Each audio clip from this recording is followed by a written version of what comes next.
Lahore news फटाफट अपने जानी खबरों के सिलसिले को आगे बढ़ाएंगे। आपको बराह रास्त ये चलेंगे। मुस्लिम लीग नून के रहनुमा एहतसाब अदालत के बाहर मीडिया से गुफ्तगू कर रहे हैं। बुनियादी सहूलियात उनके सेल में दी जाती, उनकी तस्दीक करने के लिए और शहजाद अकबर और इमरान नियाजी के डायरेक्ट ऑर्डर पे उनको खाना भी दिया गया। तो सेल के बाहर ज़मीन पे रखा गया कि ये ज़मीन पे खाना पड़ा है, आप खुद उठाइए इसको।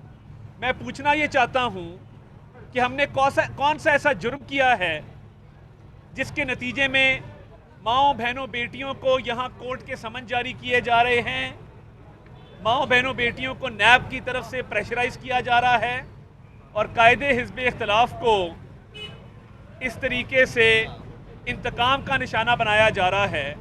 असासा जात केस में एक धेले की करप्शन नहीं है। 2 साल से पूछ थक गए हैं।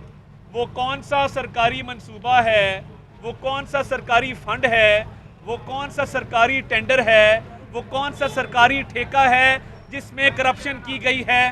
नैब और पीटीआई वाले ये बताने से कासिर हैं।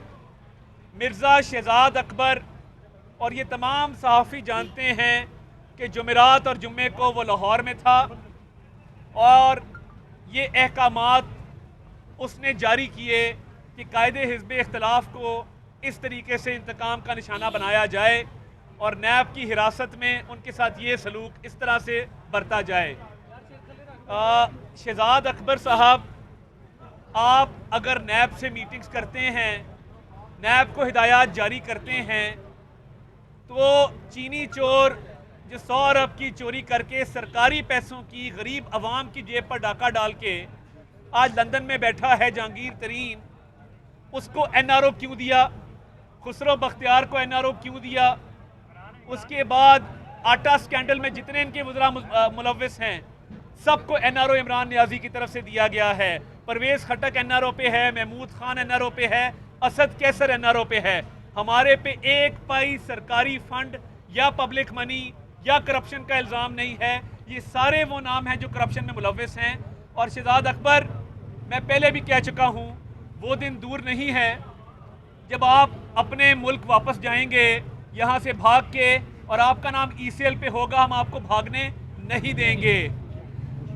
आज की कार्रवाई के बाद मुअज़्ज़ज़ अदालत ने नैब को ये हिदायत जारी की हैं कि ये जो सलूक बरता जा रहा है इसका उन्होंने सख्ती से नोटिस लिया है और ये ना रुका तो नैब नियाजी गठजोड़ के हम सारे किरदारों को जानते हैं, शक्लें भी पहचानते हैं। तो जिस तरह मैंने शहबाज गिल को कल मनाजरे का चैलेंज दिया था, मैं इंतज़ार कर रहा हूँ शहबाज गिल, अभी तक तुमने मनाजरे का चैलेंज एक्सेप्ट नहीं किया। अपने मर्जी के चैनल, अपनी मर्जी की जगह, अपने मर्जी के टाइम पे बुला लो, मैं तैयार बैठा हूँ। ये जो भारतीय एजेंट के तुमने नारे लगाए हैं, ये साबित करना पड़ेगा, तुम्हें भागने नहीं देंगे। और अगर सबूत ना दिए तुम्हारे घर का घेराव करेंगे। हमने वर्कर्स को अभी बड़ा रोक के रखा है, ये मत समझना कि ये हमारी कमजोरी है। मैं अभी भी तुम्हें कहता हूं, तकरीबन 12 घंटे गुजर गए हैं, अभी तक तुमने चैलेंज एक्सेप्ट नहीं किया। मैं इंतजार में हूं कि तुम भारतीय एजेंट वाले इल्जाम के ऊपर ये साबित करोगे कि वाकई कोई ऐसा मामला था। और अगर साबित ना कर सके तुम पूरी कौम के सामने माफी मांगोगे। और अगर तुमने साबित कर दिया, जो कि तुम 10 दफा भी पैदा हो जाओ तो नहीं कर सकते, तो मैं आइंदा के लिए घर से बाहर नहीं निकलूंगा। अज़मा, ये बताइए, बता दें कि आज बगावत का मुकदमा हो गया और क्यों मिलते हैं रात सफदर साहब के ऊपर, अब मियां नवाज शरीफ साहब के ऊपर मुकदमात हो गए हैं, इस पे जरा बताइएगा। जी बहुत शुक्रिया। जो इनका करप्शन का बयानिया था, जिसको ये कंटेनर से शुरू किया था और उसके बाद हुकूमत में आने के बाद तमाम तर कोशिशों के बावजूद जब कुछ नहीं निकाल सके तो अब अपना आखिरी कार्ड खेल दिया। मैं एक बात ज़रूर कहना चाहती हूँ कि गद्दारी और बगावत ये हमेशा किसी आमिर की, और इस वक्त भी एक आमिर ही हुकूमत में है, वज़ीर आज़म नहीं है, और ये किसी हुकूमत का आखिरी कार्ड होता है जो उन्होंने खेल दिया है। तो आखिरी दाव तुमने चल दिया, अब हमारी बारी है। ये अगर किसी को लगता है कि हमें नवाज शरीफ साहब को किसी भी ऐसे शख्स से जो इमरान खान नामी शख्स है या उसकी हुकूमत है, उससे किसी हुब्बुल वतनी के सर्टिफिकेट की ज़रूरत है तो वो अपनी खातिर जमा रखे। ये तो ऐसे ही है कि जैसे आपने करैक्टर सर्टिफिकेट लेना हो तो आप इमरान खान से रब्ता कर लें, और अगर आपने अखलाकियात का जो है वो सर्टिफिकेट लेना हो तो वो चौहान साहब और ये गिल साहब और इस टाइप के लोगों से। तो ये मेडल्स होते हैं। जिस मुल्क में फातिमा जिन्ना गद्दार करार पाई हैं, वहाँ पर ये गद्दारी के जो मुकदमे हैं ये मेडल हैं हमारे लिए। और इनकी जो हमारी तहरीक अभी बाज़ाब्ता शुरू नहीं हुई, और इनकी चीखों का आलम यह है कि इनकी चीखें संभाले नहीं संभल रही। तो आप अपनी खातिर जमा रखें जो आप कर सकते हैं। एक बात मैं ज़रूर कहना चाहती हूँ, अगर किसी हुकूमती नुमाइंदे में हिम्मत है, एक तो अपनी जो बंकर्स हैं उनसे बाहर निकलो, ज़रा आवाम में निकलो, देखो लोग तुम्हारा पीछा कर रहे हैं, लोग तुम्हें ढूंढ रहे हैं। इमरान खान एक ऐसा वज़ीर आज़म है जो 2.5 साल में ना अपने हलके में गया है, ना आवाम के अंदर कहीं पर जो है जाने की उसके अंदर हिम्मत है। मैं इमरान खान को, उसकी हुकूमत को चैलेंज करती हूँ, किसी एक जगह किसी चौक चौराहे में खड़े होकर कहो कि नवाज शरीफ जो है वो मुहब्बुल वतन नहीं है, तुम्हें पता लग जाएगा लोग तुम्हारे साथ करते क्या है। ये शीशे के घरों में बैठकर पत्थर मारने का तुम्हें बहुत शौक है। ये गद्दारी, ये हाई जैकर, ये फलाना, ये हम पहले भी देख चुके हैं। पहले भी नवाज शरीफ की सियासत ख़त्म करने निकले थे तुम जैसे बहुत सारे लोग, लेकिन नवाज शरीफ कल भी था, आज भी है और कल भी रहेगा, और इंशाअल्लाह ताला 4थी दफ़ा वज़ीर आज़म इसी कौम ने और इसी मुल्क के अंदर उसको दोबारा इलेक्ट होना है। बहुत शुक्रिया जी। ये बता दीजिएगा कि हमजा शहबाज जब कोरोना उनका आया तो अतात आर साहब ने कहा कि हम ऐवान वज़ीर आला का गिराव करेंगे, लेकिन उन्हें मेडिकल ट्रीटमेंट नहीं दी गई, आप लोगों ने गिराव नहीं किया। ये आप फिर कह रहे हैं कि शहबाज गिल के घर का गिराव करेंगे। ना उन्होंने मुज़ाकरा कबूल करना है चैलेंज, और ना उन्होंने ये कहना है कि आप शुक्रिया। तो कब तक आप इस तरह के हमने चेरिंग क्रॉस पे एक मुजाहरा किया था, वो बदकिस्मती से आप कवर नहीं कर सके। अगर आप कवर कर लेते तो लोग देख लेते कि हमने मुजाहरा किया था। आप पता नहीं वहाँ मौजूद थे कि नहीं थे। मुजाहरा हुआ था, लोग भी मौजूद थे, हम भी मौजूद थे, और अच्छा मुजाहरा हुआ था। आप आए थे, मेहरबानी आपकी। मगर ये जो ऐलान किया है, हमने कभी भी ऐसा ऐलान नहीं किया जिसको हम पूरा नहीं कर सके। मैं 10 दफ़ा कहता हूँ कि शहबाज गिल के घर का घेराव करेंगे, मनाजरे के लिए आए। कहा है मनाजरे का, 10 घंटे गुजर गए हैं, क्या चीज़ रोक रही है उसको मनाजरे से? और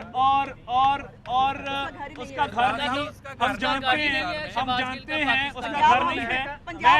मैं आज ये एक और बात करना चाहता हूँ कि पंजाब हाउस में क्या किराया दिया जा रहा है जिस कमरे में वो मुकीम है। नंबर 2, कल कुछ दस्तावेज हमारे हाथ आए हैं शहबाज गिल के हवाले से, जिसमें वो अपने अमरीकी मालिक से तनख्वाह वसूल कर रहे हैं। अभी तक तनख्वाह वसूल कर रहे हैं। वो उन्होंने सरकारी ओहदे पर होने के बावजूद हुकूमत पाकिस्तान को मुतला नहीं किया कि अमेरिका से उनको तनख्वाह आ रही है। अमेरिका से जो तनख्वाह आ रही है, अगर मैं गलत नहीं हूँ तो वो आपने अपने असासा जात में, और जो फॉर्म आपने फिल किया है स्पेशल असिस्टेंट बनते हुए, उसमें डिक्लेयर करना थी। वो जो डॉलर आप ले रहे हैं, क्या वो डिक्लेयर्ड है? और क्या ये आपको ज़ेब देता है कि सरकारी ओहदा रखने के साथ साथ अमरीकी एक इदारे से आप तनख्वाह वसूल करें? इसका भी जवाब दे दें। और मनाजरे के लिए मैं इंतज़ार कर रहा हूँ, और घेराव का मेरा वादा है, ये मैं आज अवाम के सामने वादा कर रहा हूँ कि अगर ये बाज ना आया और इसने इसी तरह गद्दारी के सर्टिफिकेट बांटे तो इसका घर नहीं है, मगर जहाँ भी ये मुकीम है घेराव करेंगे। एक बात सिर्फ ऐड कर दूँ कि हम तो गद्दार कभी डिक्लेयर हो नहीं पाएंगे तकरीरों की वजह से। हम पे इल्ज़ाम क्या है जी, इश्तियाल अंगेज तकरीर हुई। क्या वो तकरीर मार दो, गिरा दो, सिविल नाफरमानी करो, बिल जला दो, क्या ऐसी तकरीर की? इससे ज़्यादा हीनियस तकरीरें, और इश्तिहारी होते हुए ये आदमी वज़ीर आज़म बना। आज मेरा सिर्फ इतना सवाल है, सिर्फ 23 फॉरेन फंडिंग अकाउंट्स जो हैं उसकी चार्ज जो शीट है वो बाहर आने दें, और उसके बाद आपको पता चलेगा कैसे कैसे किस किस मुल्क से, कौन से इंडियंस ने, कौन से इजराइलीज ने इसको फंड किया और फंड करके इस मुल्क के ऊपर मुसल्लत किया। ये तो बहुत बड़ी कॉन्स्पिरेसी है। हमारा ज़र्फ है कि हम किसी को गद्दार डिक्लेयर नहीं करना चाहते, लेकिन इसका ये मतलब नहीं है कि आपकी स्क्रूटनी नहीं होगी। मैं इलेक्शन कमीशन से भी पूछना चाहती हूँ कि क्यों आज तक 5 साल होने को हैं, क्यों फॉरेन फंडिंग अकाउंट्स का जो है वो सामने नहीं आता, क्यों आप कौम को नहीं बताते कि 23 जो अकाउंट्स थे वो किसने खोले, उसके अंदर कितनों ने पैसे दिए। और अभी तो एक और भी खबर सुनी है, मुझे नहीं मालूम, आप लोग पता करें मीडिया वाले, सुना है जुल्फी बुखारी साहब 10 दिन पहले के यहाँ से फ्लाई कर गए हैं, चूँकि उनसे कुछ मामलात इसी फॉरेन फंडिंग के हवाले से पूछे गए थे। तो बराए मेहरबानी ये जो अब ये उड़ने वाले परिंदे हैं, ये अब हिम्मत है तो मुल्क में रुकना, तुमने वार खेल दिया, बारी हमारी है। थैंक यू, शुक्रिया। ये हम